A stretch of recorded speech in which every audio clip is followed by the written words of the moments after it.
ಸದ್ಯ ಡಿ.ಕೆ. ಶಿವಕುಮಾರ್ ಅವರ ಹುಟ್ಟೂರಾಗಿರುವಂತಹ ಕನಕಪುರ ಕ್ಷೇತ್ರದ ದೊಡ್ಡ ಆಲಹಳ್ಳಿಯಲ್ಲಿ ಇದ್ದೇನೆ. ಸಿಎಂ ಸ್ಥಾನಕ್ಕೆ ಸಿದ್ದರಾಮಯ್ಯ ರಾಜೀನಾಮೆ ಕೊಟ್ಟ ನಂತರ ಡಿ.ಕೆ. ಶಿವಕುಮಾರ್ ಸಿಎಂ ಆಗ್ತಾರೆ ಅನ್ನೋ ಚರ್ಚೆ ಈಗ ದೊಡ್ಡ ಮಟ್ಟದಲ್ಲಿ ಸಂಚಲನ ಮೂಡಿಸ್ತಾ ಇದೆ. ಈ ಹಿನ್ನೆಲೆಯಲ್ಲಿ ದೊಡ್ಡ ಆಲಹಳ್ಳಿಯಲ್ಲಿ ಈಗಾಗಲೇ ಒಂದು ಹಂತದ ಸಂಭ್ರಮ ಮನೆ ಮಾಡಿರುವಂಥದ್ದು. ಸದ್ಯ ನಾನೀಗ ಜಂಕ್ಷನಲ್ಲಿ, ದೊಡ್ಡ ಆಲಹಳ್ಳಿಯ ಜಂಕ್ಷನ್ನಲ್ಲಿ ಇದ್ದೀನಿ. ಇದೇ ಊರಿನಲ್ಲಿ ಡಿ.ಕೆ. ಶಿವಕುಮಾರ್ ಹುಟ್ಟಿರುವ ಊರಿದು. ಸೊ ಈಗಾಗಲೇ ಡಿ.ಕೆ. ಶಿವಕುಮಾರ್ ಸಿಎಂ ಆಗ್ತಾ ಇದ್ದಾರೆ ಅನ್ನೋ ಒಂದು ಸಂತಸ, ಒಂದು ಸಂಭ್ರಮ ಇಲ್ಲಿನ ಜನರಲ್ಲಿದೆ. ಅಂದರೆ ಬಹಳ ಸಣ್ಣ ವಯಸ್ಸಿನಲ್ಲೇ ಇಲ್ಲಿಂದ ಬೆಂಗಳೂರಿಗೆ ಹೋದಂತಹ ವ್ಯಕ್ತಿ, ರಾಜಕಾರಣದಲ್ಲಿ ಅದರಲ್ಲೂ ಕಾಂಗ್ರೆಸ್ ಪಕ್ಷದಲ್ಲಿ ತುಂಬ ದೊಡ್ಡ ಶಕ್ತಿಯಾಗಿ ಬೆಳೆದಿದ್ದಾರೆ.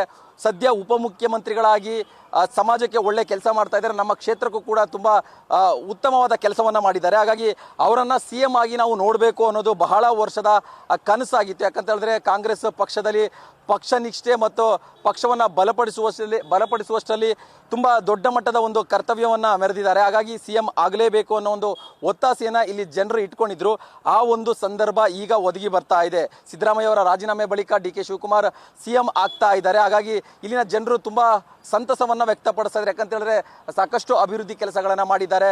ಸಾಕಷ್ಟು ತಮ್ಮ ಸ್ವಂತ ಜಮೀನನ್ನು ಶಾಲೆಗಳಿಗೆ, ಹಾಸ್ಟೆಲ್ ಜೊತೆಗೆ ಇಲ್ಲಿನ ಕಾಲೇಜಿಗೆ ಕೂಡ ಕೊಟ್ಟಿರುವಂಥದ್ದು. ಹಾಗಾಗಿ ಜನಗಳು ಕೂಡ ಡಿ.ಕೆ. ಶಿವಕುಮಾರ್ ಅವ್ರನ್ನ ಮುಖ್ಯಮಂತ್ರಿಯಾಗಿ ನೋಡಬೇಕು ಅನ್ನೋ ಒಂದು ಅಭಿಲಾಷೆ ಮತ್ತು ಆಸೆಯನ್ನು ಇಟ್ಕೊಂಡು ಕಾಯ್ತಾ ಇದ್ರು. ಆ ಒಂದು ಸಂದರ್ಭ ಈಗ ಬಂದಿರೋದರ ಕಾರಣವಾಗಿ ಇಲ್ಲಿನ ಜನರು ತುಂಬ ಖುಷಿಯಾಗಿದ್ದಾರೆ, ತುಂಬ ಸಂತಸವನ್ನು ವ್ಯಕ್ತಪಡಿಸ್ತಾ ಇದ್ದಾರೆ.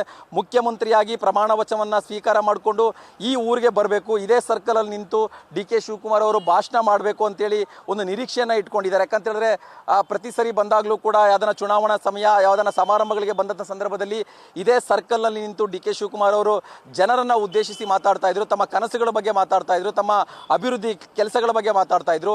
ಈಗ ಮುಖ್ಯಮಂತ್ರಿಯಾಗಿ ಈ ಊರಿಗೆ ಬರಬೇಕು, ಈ ಸರ್ಕಲ್ನಲ್ಲಿ ನಿಂತು ಜನರನ್ನ ಉದ್ದೇಶಿಸಿ ಮಾತನಾಡಬೇಕು ಅನ್ನೋ ಒಂದು ನಿರೀಕ್ಷೆಯನ್ನು, ಒಂದು ಅಭಿಲಾಷೆಯನ್ನು ಜನರು ಕೂಡ ಇಟ್ಕೊಂಡಿರುವಂಥದ್ದು. ಸದ್ಯ ರಾಜ್ಯ ರಾಜಕಾರಣದಲ್ಲಿ ಬಹಳ ದೊಡ್ಡ ಬದಲಾವಣೆ ಆಗಿದೆ. ಸಿಎಂ ಸಿದ್ದರಾಮಯ್ಯ ಅವರು ಈಗಾಗಲೇ ತಮ್ಮ ಸಿಎಂ ಸ್ಥಾನಕ್ಕೆ ರಾಜೀನಾಮೆಯನ್ನು ಕೂಡ ಕೊಟ್ಟಿದ್ದಾರೆ. ಶೀಘ್ರದಲ್ಲೇ ಹೈಕಮಾಂಡ್ ಅಧಿಕೃತವಾಗಿ ಡಿ.ಕೆ. ಶಿವಕುಮಾರ್ ಅವರನ್ನ ಮುಖ್ಯಮಂತ್ರಿಯಾಗಿ ಘೋಷಣೆ ಮಾಡ್ತಾರೆ ಅನ್ನೋ ಒಂದು ನಿರೀಕ್ಷೆ ಕೂಡ ಈಗ ಇರುವಂಥದ್ದು. ಹಾಗಾಗಿ ದೊಡ್ಡ ಆಲಹಳ್ಳಿಯಲ್ಲಿ ಈಗಾಗಲೇ ಜನರಲ್ಲಿ ಒಂದು ಸಂತಸ, ಒಂದು ಸಂಭ್ರಮ ಮನೆ ಮಾಡಿದೆ.